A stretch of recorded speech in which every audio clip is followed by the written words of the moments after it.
E hoje eu queria que você parasse para pensar comigo um pouco sobre perdão.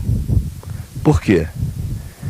Porque a gente sempre fica pensando em perdão como aquilo que os outros precisam em relação a nós, ou aquilo que a gente precisa em relação aos outros. Mas antes de ser no plano e no nível humano, a gente precisa de perdão mesmo, é para nossa consciência, é para o coração, é para poder viver em paz. A gente precisa de perdão porque todos nós sabemos, de um modo ou de outro, no fundo do coração, que existe um débito nosso. Quanto mais eu vivo, mais eu tenho certeza que no fundo do meu ser está instalada uma consciência que me fala da minha inadequação em muitas coisas nessa vida, das minhas omissões, do bem que eu devia fazer eu não faço, do mal que eu não quero fazer e de vez em quando eu me apanho praticando, das incoerências do meu ser, da minha incapacidade de amar, de me dar.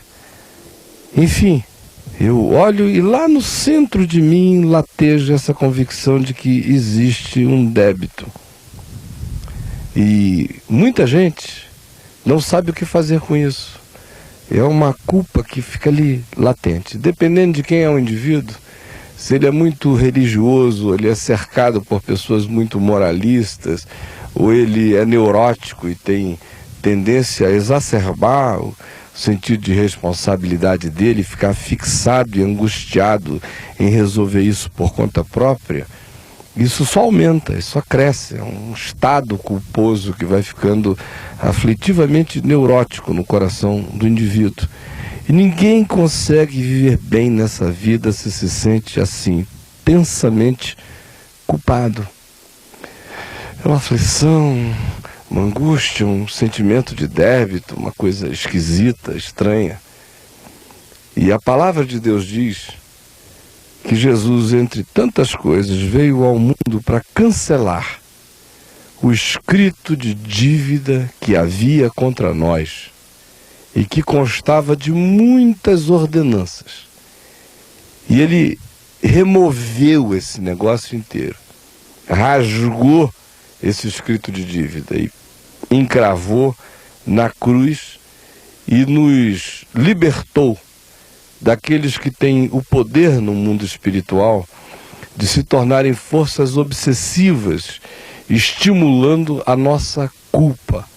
Assim, na cruz, Jesus despojou os principados e as potestades e os expôs ao desprezo quando triunfou sobre eles na cruz. A palavra de Deus diz que quem crê recebe o benefício. Quem crê que Jesus levou a culpa toda. Ele é o Cordeiro de Deus que tira o pecado do mundo. Quem crê tem paz. É reconciliado em Deus. Se sabe reconciliado com Deus. Pode caminhar pacificadamente e experimentar tranquilidade. Foi perdoado. Aí começa um outro caminho, uma outra jornada. Eu fui a Deus em Cristo e disse: eu sei que eu devo o que eu não tenho como pagar, me perdoa. E ele me perdoou do que eu não tinha como pagar e jamais terei como pagar, e me perdoou de graça. É favor imerecido, é misericórdia, é amor de Deus, é dádiva de Deus, porque ele me quer consciente de que eu sou esse ser incoerente mesmo. Ao mesmo tempo, ele quer que essa consciência de incoerência não se transforme em neurose e em culpa. E nem se transforme em legalismo, que é o que acontece com aqueles que desejam bancar por conta própria e de maneira comportamental uma vida que seja perfeitamente agradável a Deus, que não existe, mas gera um monte de doença na alma e de muita neurose. Quando eu recebo essa pacificação, essa tranquilidade em Cristo, eu sei que estou perdoado, eu disse que inicia um outro momento. Jesus contou a parábola de um homem que devia muito ao seu Senhor. e o procurou, porque não tinha como pagar a sua dívida, e implorou que ele fosse perdoado. E o Senhor desse homem o perdoou de maneira incondicional, total e absoluta, completamente irrestrita e sem limites. Quitou a dívida, simplesmente porque o indivíduo disse: eu não tenho como pagar, tem misericórdia de mim e me perdoa. E o homem foi perdoado. Só que ele saiu daquele ambiente, da presença lá do seu Senhor, e à medida em que ele caminhava para fora do recinto, ele olhando assim de longe, ele viu um cara que devia uma grana para ele. Ele falou: tá ali aquele safado sem vergonha, cretino, que está me enganando há um tempão. Um dinheiro que eu tenho para receber com esse irresponsável, e é agora que eu vou acertar essa parada. Aí pulou para cima do sujeito, sabe? Deu assim um mata-leão no bicho, espremeu ele todinho. E o cara só gritava assim: pelo amor de Deus, me perdoa, me ajuda, e eu tudo te pagarei. O indivíduo não estava nem pedindo para ser absolvido da sua dívida, ele só estava pedindo tempo, pedindo prazo, pedindo chance, pedindo paz para trabalhar, para poder voltar e quitar o que devia, porque oprimido ele não tinha energia nem para produzir e pagar.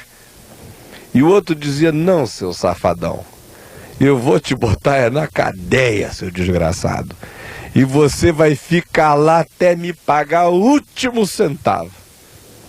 Eu nunca vi ninguém preso poder trabalhar para pagar o que deve. De fato, aquele indivíduo não queria nem receber o que tinha que receber, ele queria se vingar do fato do outro não ter pago a ele conforme ele queria.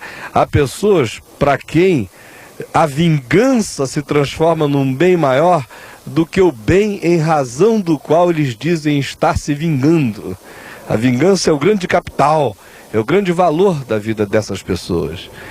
E aí, os que tinham visto esse mesmo cara lá dentro pedir perdão do seu Senhor e ser perdoado, e agora o viam aqui na maior covardia, oprimindo o seu próximo e dizendo: não, seu sem vergonha, é na cadeia que eu vou te botar e você não vai sair de lá enquanto não me pagar. Os que tinham visto as duas cenas não entenderam nada, disseram: esse cara é louco. Ele foi perdoado ali de milhões e agora aqui está cobrando uma merreca. Ficaram revoltados e foram lá com o senhor dele e disseram: olha, aquele teu servo acabou de fazer isso. E o Senhor o chamou e disse: servo mau, perverso, malvado, não te perdoei eu aquela dívida toda, de graça, só por misericórdia e perdão e bondade? Por que que tu não praticaste a mesma coisa, não agiste de igual modo com esse teu companheiro que te deve infinitamente menos? Porque tu agiste assim, eu vou te jogar agora no cárcere. E tu vais ficar nesse cárcere, remoendo a tua própria agonia, até tu pagares o último centavo. Entregue aos verdugos do açoite, da aflição e da agonia. Estou dizendo isso a você porque Jesus disse, ensinando-nos a orar, que dentre as coisas que a gente deve dizer está essa: perdoa as nossas dívidas, assim como nós perdoamos aos nossos devedores. O primeiro perdão que eu recebo de Deus é absolutamente gracioso. Não importa o tamanho do débito. Eu chego, me curvo com o coração quebrantado, e Ele habita com o quebrantado e o contrito de coração. E se meu coração confessa a impotência e a incapacidade de bancar a dívida, eu estou perdoado, porque Ele é misericordioso e é gracioso. No entanto, perdão gera perdão. Eu fui perdoado, agora eu estou andando no caminho do perdão. Não há possibilidade de eu andar perdoado em Deus se eu não andar no caminho do perdão, no qual eu perdoo o meu próximo que a mim me deve, e sempre me deve infinitamente menos do que eu próprio tinha devido e pelo que já fui perdoado. É por isso que é completamente incompatível a ideia de você pensar que alguém celebra o perdão e a graça que recebeu de Deus nessa vida, enquanto é incapaz de perdoar as pessoas no seu dia a dia. Não perdoa esposa, não perdoa amigos, não perdoa devedores, é vingativo, é hostil, é maligno, é perverso, é rancoroso.